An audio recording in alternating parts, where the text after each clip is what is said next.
Well, hello everybody, and welcome to Hanging with the Elderlies. I am Felicia Phillips, and as most of you know, I am a caregiver for both of my parents, my mother, who is 70 years old with a host of chronic conditions, and my father, who is 72 years old, who suffers from Parkinson's disease. And today, I have a very special part of Team Phillips with me, and that is my 21-year-old daughter, Kyra. And Kyra is going to share with us today caregiving from a different perspective. Oftentimes on my Facebook page at Hanging with the Elderlies and Instagram, you see a lot of the things that I do day to day as a caregiver, and you get to hear a lot of where my heart is as a caregiver. But what is often missing from that dialogue or from that conversation, particularly when you are someone like me, someone that's a part of the sandwich generation, is the view from the young people. But let me back up. What is the sandwich generation? Well, the sandwich generation is that generation that still has children at home, young people at home, be it toddlers, teenagers, etc., who they are caring for and raising, and then at the same time also providing some form of care for another loved one or a parent. In my case, I have my daughter Kyra, who's 21, and I have a 16-year-old daughter, and then I have both of my parents, and I am the one that's in between that sandwich. Really raising my girls, and obviously Kyra's 21, so she's transitioning to adulthood, but this didn't just start this year. So raising my girls while at the same time providing care to my parents. And so this is a really important conversation, and it's probably going to take a lot more than just one video. So we're going to break this down into segments. But what I wanted to talk about specifically today with my daughter, and I'm going to give her a chance just to say hello to you guys, is not currently what's going on and how she's dealing with caregiving, but in my conversations with her over the years, I realized that my parents and their health was impacting her long before my husband and I actually became caregivers. And I had not considered it during those formative years, when my daughter was in high school and when she was in middle school, of what impact my parents and they're going in and out of the hospital and all of that had on my children. And it wasn't until we became caregivers and I began talking to my children, particularly Kyra, that I really had to go back and think through the years and how she's responding now and what that is based on. And so I hope that you will share this with other caregivers, particularly those who are in the sandwich generation. Ultimately, my message is that as a caregiver, you want to make sure that you're taking care of yourself, and you want to make sure that you're taking care of your family, and that it's really important for those of us who are in the sandwich generation that we also pay attention to what's going on with our children and how this whole thing is impacting them, because it absolutely has an impact. So I'm going to pause for a moment and just say hi to Kyra. We may be boring her. We'll see. Hey, Kai. This is my Kai. Kai, say hi to everybody. Hello. So it appears she's not one of many words, but once we get started with me asking her a couple of questions, I think that you'll be really enlightened by the things that she has to say. So as I gave the whole introduction to everybody, in talking to you more recently, I just realized that this caregiving thing didn't just start within the past 3 years that Daddy and I have been caring for my mom and Pop, but there were things that were happening along the way. And so I want to first start off by asking you, really, at what point do you remember a particular time or an age where you realized that your grandparents were sick? I think with my mom, it was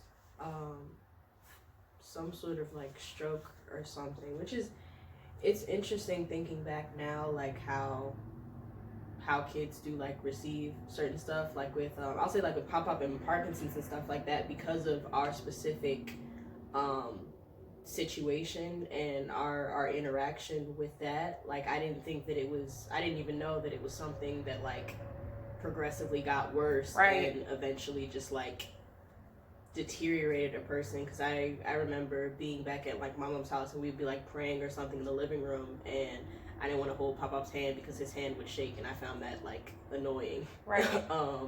But I didn't think that, like, I thought that's what it was. I thought it was just some condition that made your hand shake, and right. that's it. As far as my mom, I know like strokes and stuff like that, I just thought, I mean, it was scary at the time, but I'd never like experienced it. Like, I was never there with her when it happened. But also with our unique experience, it was always kind of, it would happen and it'd be a big thing, but then she would bounce back from it. So I didn't think that strokes were something that could like kill you either. Like, all of the stuff, I mean, it's about, you know, really knowing what each condition can bring, but it's also about everyone's particular like journey with it, because kids are only going to know what they see and what they experience firsthand. Right. And interestingly enough, with Parkinson's disease, you're not the only person that thought that the Parkinson's was limited to just his handshaking. Mm-hmm. I mean, I certainly knew that it was a neurodegenerative disease and that things would get worse. But to be very honest, right now, my mom and Pop don't really understand Parkinson's. Mm-hmm. If you were to ask Pop what his concerns are, he talks about losing weight. He's really small, he's really thin. And he talks about his handshaking, but he doesn't understand some of the other symptoms that, after me doing research as an adult, that I know and can recognize, oh, wow, that's his Parkinson's. Oh, this is his Parkinson's. And so if I'm saying that I didn't know, you know, until more recently, which is honestly within the past 3 years when I assumed care of them, when I began to do more research. I knew it was, again, neurodegenerative, but I didn't know exactly what to expect with it. And so if I didn't, as an adult, we're talking, my father has had Parkinson's now for about 10 years. So we're talking about my daughter at 11 and 12, you know, as young as 11 and 12, just knowing that Pop had something that caused his hand to shake, but not really understanding what that means. And the same thing with my mother. Now, for those that don't follow us, just so we're clear on what conditions we're talking about, with my father, he has Parkinson's. And beyond that, he is absolutely healthy. My mother, on the other hand, has a host of chronic conditions. And interestingly enough, it all seemed to start back in 2009. She actually had a seizure at a movie theater. She was out at the movies with my sister and I think my nieces, or my niece and my nephew. And my mother passed out. She had a seizure. And she was rushed to the hospital. And when she got to the hospital, her blood sugar was like 1155, 1250, somewhere around there. And she was diagnosed with diabetes. At the same time, they also found that she had an aneurysm. And so there was a need to decide whether we were going to treat the aneurysm or not. And, you know, kind of wait and see where that went.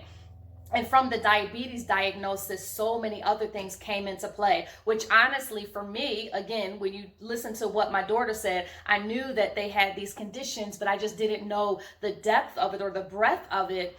I didn't either. You know, in 2017, when I first assumed care of my parents and I took my mother to the doctor and they started rattling off all these other conditions, I left so many doctor's appointments in tears because I had no idea that my mother was dealing with so much. I knew she had type 2 diabetes and that was it. And so to spend 2017 and 2018 learning that she has type 2 diabetes, she has hypertension, she has sleep apnea, she has epilepsy, right? You heard us talk about seizures. She has stage 3 kidney disease. It was just incredible. And the newer diagnosis is vascular dementia, which obviously is just heartbreaking. And so I have some experience with dementia because my grandmother had Alzheimer's and she died at 91 and my mother was her caregiver. So I have some experience with that, which is actually why it's devastating. But these other conditions, we didn't know that she was suffering from them. And it has just gotten progressively worse throughout the years. So tell me then, how specifically has it impacted you as far as family time, special occasions, holidays? Were there times when you expected your grandparents to be around, but they weren't because of a sickness or an illness or a hospitalization? I think like in the mindset of like a child and stuff like this, like when you don't know, again, like when you don't know what it is, you just know what, like how the person has been acting, and then you see the differences. And so the first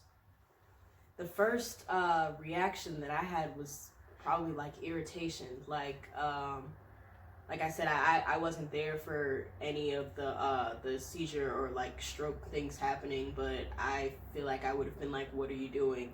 Get up!" I didn't understand why Pop-Up's hand was shaking and why he couldn't just stop because it was the first introduction to some sort of condition that caused you to lose control of your body like that.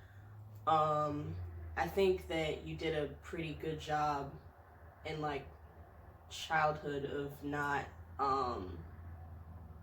of like balancing, you know, like you're our mom first, before you can really be a caregiver. But also it was not ever really like, I don't know, I didn't grasp the concept of like the real danger. It was more like my mom's in the hospital again, eye roll, she wasn't taking her medicine, and this is happening, and I just don't understand why she can't do it. But also it's, I think from a child's perspective, you don't understand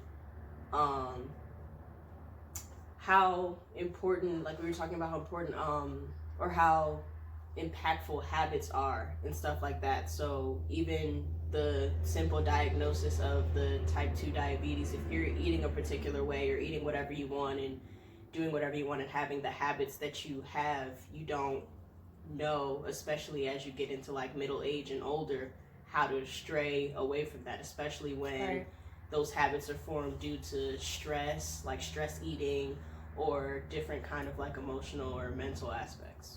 Right.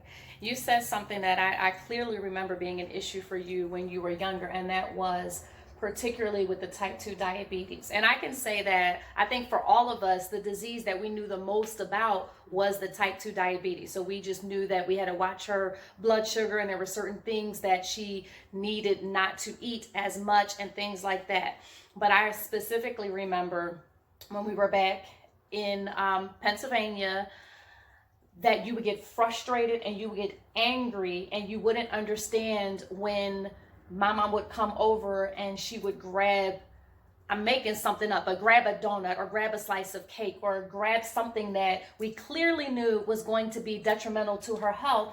And we would, say, "Mom, you can't eat that, stop, don't eat that." And she would go back and forth. And I remember you just being so angry and so, just not comprehending. I would try to, explain at that time, well, like you said, it's a bad habit. She's used to eating all of these things, and now she has to change. And I just remember you being upset, and it just being so difficult for you to get why, if this is going to kill you, then why are you putting it in your mouth? If this is not good for you and you know that you now have diabetes, then why are we arguing with you? Why do we have to argue with you to help you to stop? Do you remember those times? Yeah, and again, it's a maturity thing too, especially as I'll say like a preteen, like growing into adolescence and becoming more of like a critical thinker. The logic is, if this is what could possibly kill you, then why on earth would you do it?